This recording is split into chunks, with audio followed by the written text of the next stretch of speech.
sheekadan soo socota dhagaystayaal waxaan ula baxay Nogob ilaa North America waa qiso ka soo bilaabantay gobolka Nogob ama Fiiq ee dhulka Soomaalida ee dalka Itoobiya soona gaadhay gobolka Alberta ee dalka Canada ee waqooyiga Amerika waa qisada jacayl hari waayay hadimana reebay waa xusuus iyo waaya aragnimo garaad xoogaystay kullin gaxan wiilka ay qisadani ku saabsan tahay waa Cabdishakuur Qorone oo ay dhalinyaraduna ku naanaysto afmagaaxshe waa kan Cabdishakuur oo inoo soo kooba taariikh nololeedkiisa magacaygu waa Cabdishakuur Qorane Cali waxaan dhashay 88 runtii laakiin bil go'aan oo gaar ah lama hayo waxaan ku dhashay walaal deegaanka Soomaalida Itoobiya ama dadka qaarkii yaqaano Soomaali galbeed gobol kamid oo la yiraahdo Nogob gaar ahaan buur dheer oo weyn oo la yiraahdo Dooya yaan ku dhashay waan gartay buurta Dooya ee gobolka Nogob ayaad 88 ku dhalatay sideed u soo barbaartay ma nolol xoolo raacato ma beeraley mise tuulo iyo magaalo barbaaritaanka intaydii koobaad 6 jir ilaa iyo xilliga dhashay waxaan reer direed guuraa caadi reer Soomaali ah oo ari iyo geelle bay ahaayeen iyo lo waliba sidaas xasuusto reerku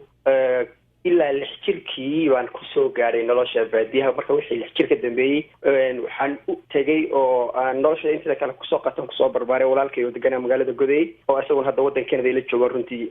aad aan u jeclahay intii soo koriya inta wixii ka dambeysay ay xagaas nolosheedii u wareegtay magaalada Goday marka ayaan dugsigii hoose kii dhexe iyo kii sare iyo kuleedkii koobaad baan ku qaatay waan gartay inta wixii ka dambeeyay deegaanka maxaa ku halkaas ka jira xafiisyada qaarkood baan ka shaqeeyay magaalada Goday iyo degmooyinkaba qaar xataa xilli maxaan ku dhahay degmo la yiraahdo degmada Beercaano mar baan ka soo noqday gudoomiyaha maxkamadda ee degmada Beercaano marka sharcigaad baratay marka wixii ka dambeeyay dii halkan uma imidon soo galay Cabdishakuur wuxuu tirinta maansada bilaabay isagoo da'yar oo xilliga ku jiray dugsiga sare waxa haleelay jacayl la oran karo wuxuu ahaa jacayl didibka aastay oo wuxuu u qaaday gabadha isku xaafad iyo isku iskuul ba ahaayeen aqoon durugsan oo walaalnimada isu lahaayeen waana halka meeshii ugu horeysay ee uu maansa ka unka waxay ahayd wixii koobaad ee aan wax ka sameeyo ama wax ka idhaahdo waad garanaysaa meeriso waxay ahaayeen ruux iska socod baradi iyo ruux talaabaradkii uu ku qofaa marka kulli meerisadaasi waxa laga yaabaa in qaarkood ay jiran yihiin waxna kama bedelin oo taariikhaan sida uu hayay waxaa ka mid ahaa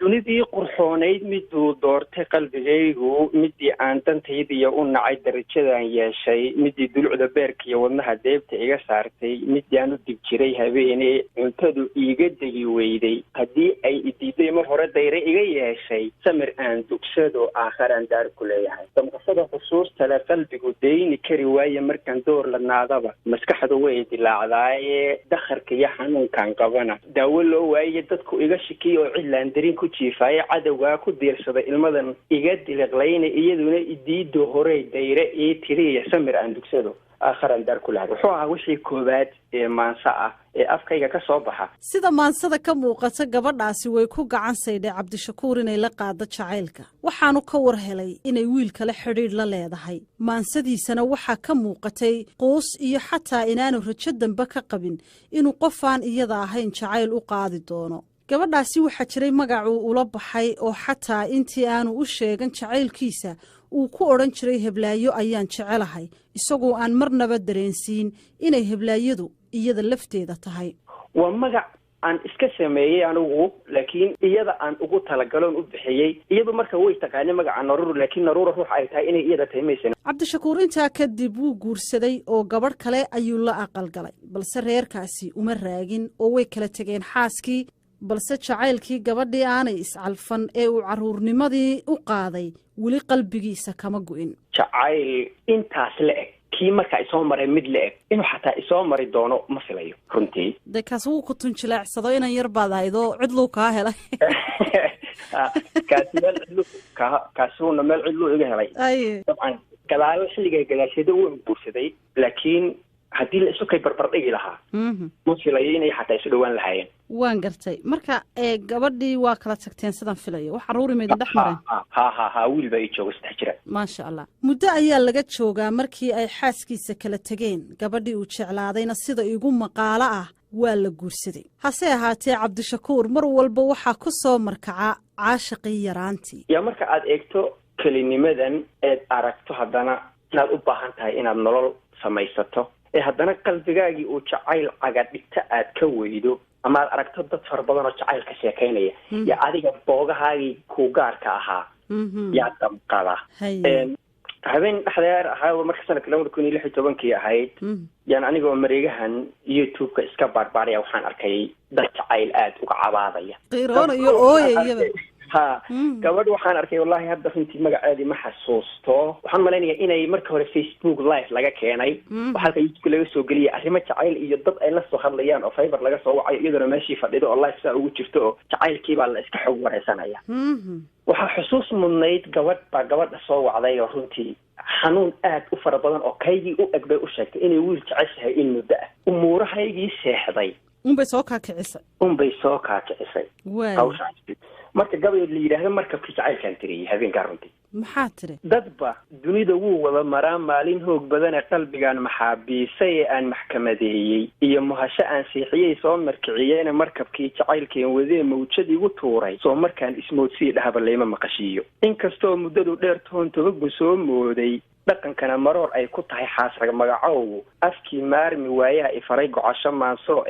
caashaqu markuu madi yihiin lagula miisaamin waa masiibo nololeed ninkii soo maraa garane imaanshee haddii uu qof uun dooq muleensaday malab iyo hadduu dacar lahaa caashaq muudsaday casar mooda galabeed dhulkoon weli madoobaanin waxaan dib kugu celiyey gabadhii aan kuu sheegay xilligii aan jacaylka u sheeganayay dib yaan usoo go'day gabadhii dugsiga sare markaad ku jirtay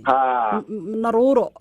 inaan waktigii iyo wiilkii wadad yaanu dhibay wixii oo dhan inaan maas kusoo sawireen yay noqotay wuxuu yidhi casar mooda galabeed dhulkoon weli madoobaanin bashqad midable wiil yari markuu midigta ii saaray midhihiisa waan sii ogaa geedka aan muday masallaha inuu wiil u yaal yaan maqloon helay inay gabadh macnaha dee wiil jeceshahay yaan sii ogaa masalaha inuu wiil u yaal yaan maqloon helay anigoo madluun oo warkaan sugi malaynaya murti hadal hebla waayadii may isoo tiri calafkii malaykiiyo ku dhacay ceel mugweyn dhimeeye wax walba oo muhiim ah haddaad jeer mulkuyi weydo waxaa looga maarmaa sidii uun midhkuu tarinay ruux malagu qaatiyo haddii maydba la ilaawo macaluusha qaarkeed baktiga looma maarsada ee mintid oo istiidsii naftan ugu miraabayay mag inay u qaadato lawaa samirku waa maal waa mucjiso jacaylkuyo inuun marin habaabaynin ismaqiiq inuun kaaga harin ama ismaaweelin kuman mayl naftii aan is-ilooga masaafayso dee jacaylkii goday igu hadhayban Canada intaan ka soo carray ama ka soo tagay aan Canada imid weli iga hadhay labaan la yaabanahay xasuustiisa cajaayib mucjiso jacaylkuyo inuun marin habaabaynin ismaqiiq inuun kaaga harin ama ismaaweelin kuman mayl naftii aan isdada uga masaafayso weli waysagaa mayracay ruuxda maamule muraayaddu siday ii jabtay aan u muhan waayey ee aan gayaan uga murbaxay guurna uga maagay inkastoo muhiib iyo masaal miyir la haasaaway markii jacaylku kaa xumaado si aad bal u ilowdo ama aad u guursato dee kuma gabdhooda madaxa la geli dabdamis baad raadsan markaas weliba haddii waan ku baktiin waayayaan inkastoon muhiib iyo masaal miyir la haasaaway maydi waayey raadkaan lahaa waan masaxayaaye igu maran maraa waaxidkii maanka laylyada weli macnaha kii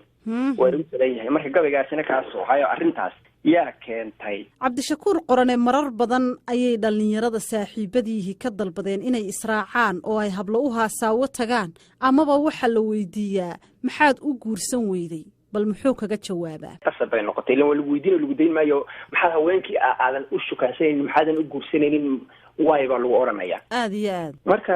waxay noqonaysaa qasab in marka qaarkood aad sheegto marka inta badanna hadalka waxaa lagu yidhaahdaa waxaa tixda lagu yidhaahdaa kana hari og ka raasamaal badan runtii kana qooban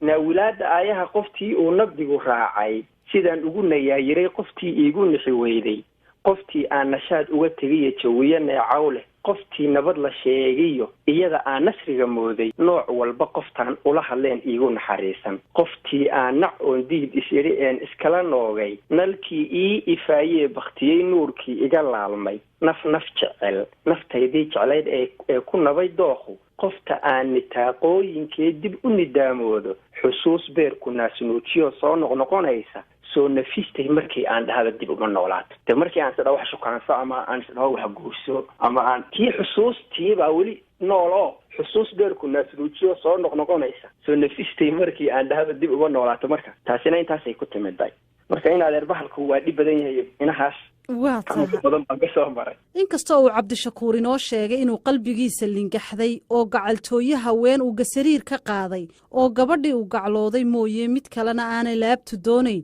haddana ma moogana ereyadii ahaa haddaan raggu dumar lahayn dib jir buu noqon lahaa mar kasta uu shaqo ka soo rawuxo wuxuu ii sheegay ee uu ka soo noqdo gurigiisa islamarkaana uu ka war helo in shay kasta halkii uu subaxii saaka kaga tegay yaallo inay maankiisa ku soo dhacdo war go-an ahayna gabadh guurso maraan imida shaqada intaa ka imida anuu imida gurigaygii oo sidiisii ah oo shukumaankiina uu isdul saaran yahay go-ii iyo bustihii weelkii aan saaka ku quraacday meeshii maxaan ku dhahay wadankoo sida u wasaqaysan baa waxaan aan isla hadlay oo runtii aan tiriyey tixdan oo dhowr meeris ah waxa guurka loo diidano waan ku garan waayey halkana in badan lagu guursan wallahi uma malaynayo uma malaynayo markaa intii baad markaa maanse kooban ka tirisay maxaa tiri waxay ahayd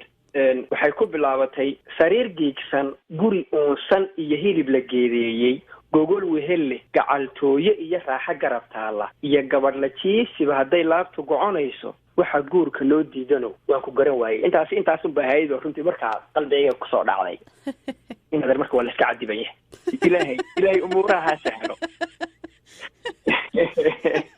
aad iyo aad may amuuraha allaha saalaad hadal ka soo goysay annaguna waxaan leenahay aamiin aad buu u mahadsan yahay cabdishakuur qorano cali oo ku magac dheer af magaaxshe kolley cabdishakuur maansooyinkiisa intaa kaga bogan mayno oo barnaamijyada soo socda ee caweyska washington ayaynu ku maqli doonaa yahay cashaquu ka gaday qof kale caqligeedii xusuusku casuumane dadaa wehel moodaysay dadana wehel moodaysaa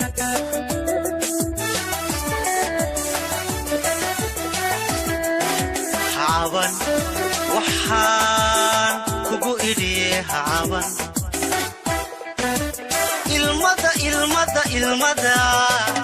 ilmada cesho baan ku idhi abtanaa culay baan ku idhi cawana tasho baan ku idhi cawana tasho baan ku idhi